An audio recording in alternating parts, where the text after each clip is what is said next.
Pagoromo maduong' mong'ere kaka Africa Media Festival 2025 buore Nairobi kaendi ka girango chal mar fwambo e kinde ni malony manyasani okwako piny mangima.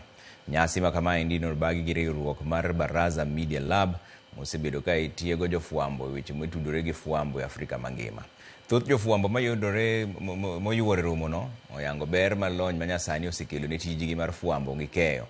To kata obedo ni lony manyasani osekelo negi midhiero mathoth e tijegi mar fwambo, gimedo jiwo jofwambo wetegi mondo obed motang' kinde duto magitiyo gi lony manyasani.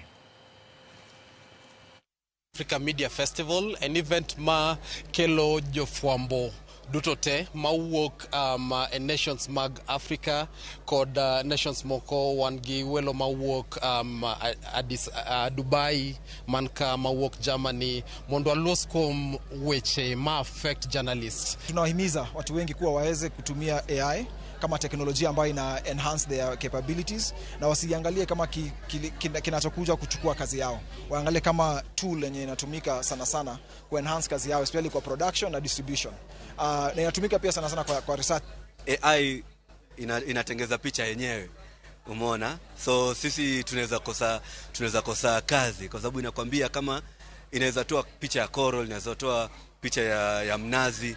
Umeona? So sisi kidogo inapunguza, lakini haiwezi kushindana na sisi kwa sababu of course watu wanataka real things. I get to be part of critical conversations on governance, on media sustainability, on human rights, and on issues that actually affect the media.